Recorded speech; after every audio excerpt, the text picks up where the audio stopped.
Gabi, eu acho que aproveitar o momento do Marcos Antônio, dependendo ali visando o treino de hoje, pensando no que o Crespo pode estar preparando, a saída com os 3 zagueiros bem abertos, eu preciso de um meio campo com mais dinâmica. Marcos Antônio e Alisson com muita movimentação. Os dois movimentam muito para frente, então a gente pode não ficar só dependendo do lado direito. Então a gente vai ter alternativas, mas eu acho que vai ter jogo também pro Maia. Você citou o Inter. Eu acho que num jogo contra o possível Inter, pensando no Alan Patrick, nenhum dos dois tem aquela característica de marcação incansável. O Maia tem. Pensando no Arboleda também, que não foi escolhido hoje. Vai ter um jogo que a gente vai precisar de um zagueiro com menos técnica de passe, mas mais presença física. Vai ter jogo pro Arboleda. Eu acho que Arbalada. Foi mal. E aí, isso foi o que a gente cobrou da gestão antiga, né? Sim. Adaptar, ter uma base, ter um padrão, mas adaptar bem dependendo do jogo.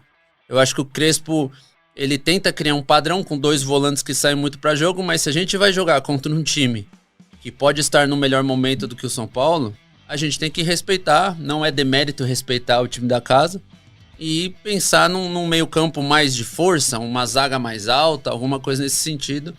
Eu acho que faz sentido, cara. O Marcos Antônio vive a melhor fase dele. Vivia, né? A gente não sabe, teve uma pausa bem grande. O Alisson é o cara que se adaptou muito bem de segundo volante.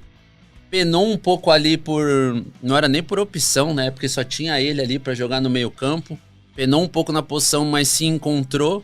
Num esquema com 3 zagueiros, com o Enzo muito bem, com o ala direito de muita força. Ele tem mais liberdade, não tanta responsabilidade pra marcar. Eu acho que, cara, é legal. Aparenta ser Eu acho que vai ser alguma coisa diferente do que a gente ainda nem viu no ano.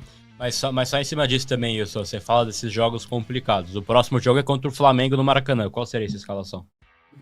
Levando em consideração que eles têm um Arrascaeta ali flutuando, eu pensaria em alguma coisa não tão ofensiva.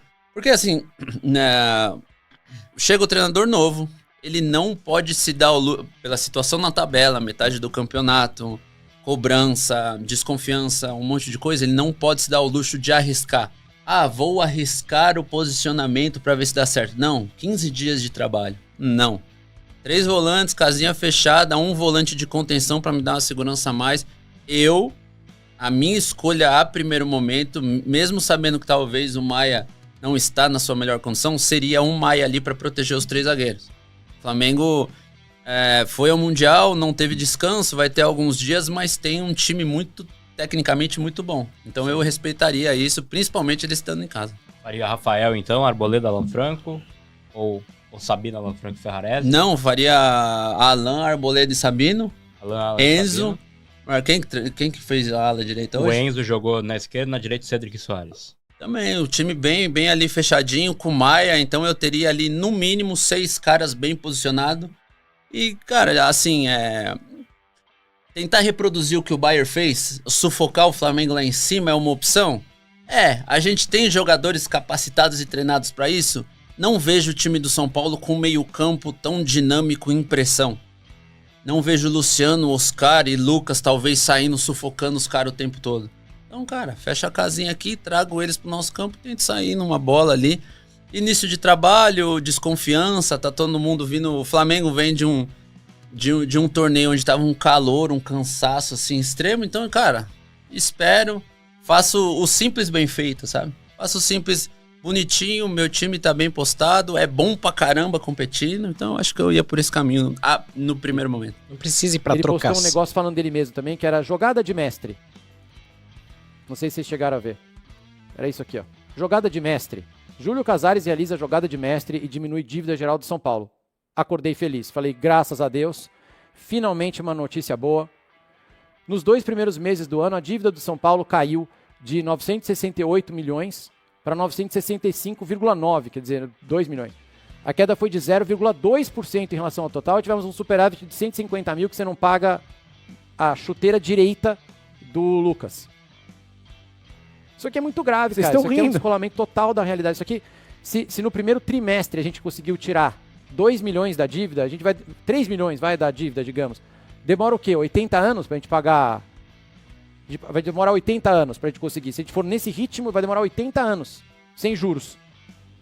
Sem juros, se ficar assim, parados, juros zero. 900 vai demorar 80 anos. Não é possível que isso esteja acontecendo, meu. Não é, O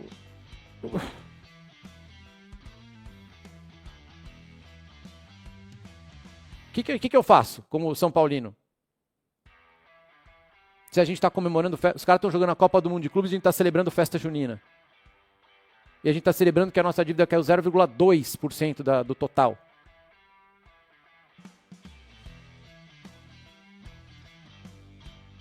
Esses momentos de silêncio que eu faço para vocês que estão no Spotify é o momento que o meu advogado, que fica um anjinho, que fica aqui do meu lado direito, ele fala: respira, calma, Laifinho, não fala nada, não, entendeu?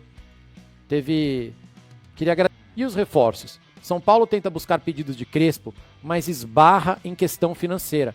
Eu amei esse eufemismo. Eu acho que muitos de nós esbarramos em questões financeiras. Meu sonho é ter um Gulfstream, um jato. Mas eu também esbarro numa questão financeira quando eu quero comprar um Gulfstream. Né? O meu sonho era ter um helicóptero, uma Ferrari igual a do Neymar. Mas eu esbarro em questões financeiras. E o São Paulo, então, está esbarrando numa questão financeira, que é, e os reforços? São Paulo tenta buscar pedidos de Crespo, mas não tem dinheiro. Mas está quebrado. Mas tem 1 bilhão de dívida. Mas eu fiquei feliz pelo eufemismo. Obrigado, pessoal do GE.com, pela sensibilidade com o torcedor são paulino. Mas enfim, cara, a gente está num momento de muito descolamento da realidade dos clubes que estão endividados.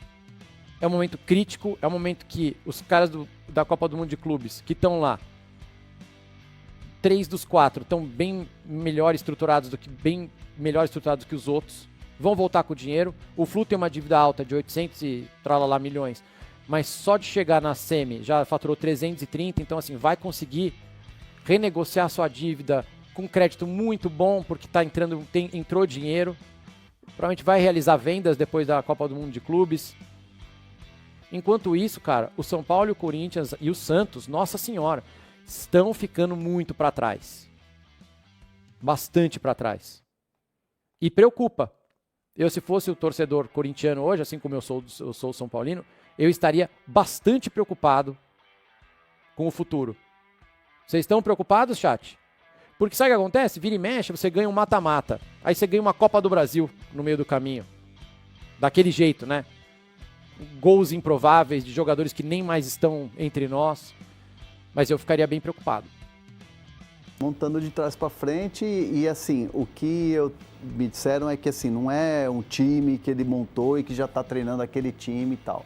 Essa imagem que a gente viu é uma imagem muito positiva para o São Paulo, que é Ferreirinha e Lucas no campo e cada vez mais já prontos ou quase prontos para voltar e serem liberados para estarem treinando já com bola, com o grupo. Eles estão só fazendo a parte da transição no campo, né? Mas a ideia é 3 zagueiros com Cédric e Enzo Dias. Aí a dupla de volante seria Alisson e Marcos Antônio, com o tripé ali fazendo o próprio Oscar. E aí você tem o Lucas, aí você tem o Ferreirinha, jogadores que podem te dar uma velocidade pelos lados do campo, com o André Silva lá na frente. Estou falando de quando todo mundo estiver pronto, né? Então é um time que vai tendo uma cara, é um time que vai ganhando o esboço, é um time que vai ganhando aquela coisa de um modelo de trabalho do treinador.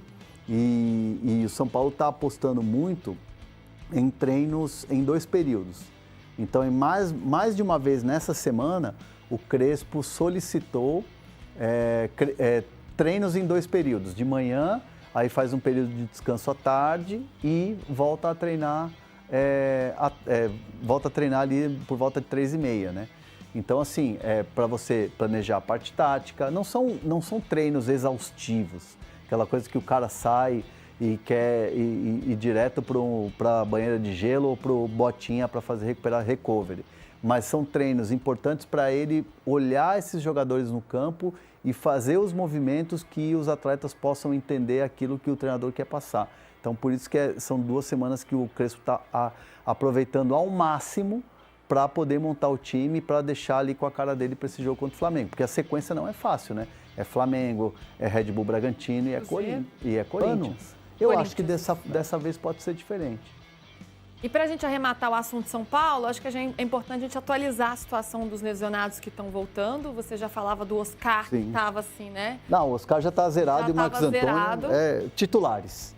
São 2 jogadores titulares. Pode cravar aí, ó. Escalação do São Paulo contra o Flamengo vai ter Marcos Antônio e Oscar. Pode cravar. E aí, Gostei, hein? curtiu o vídeo? Então já deixa o like, comenta aqui embaixo o que você achou, compartilha com a galera e não esquece de se inscrever no canal. Isso ajuda muito a gente a continuar trazendo mais conteúdo top pra você.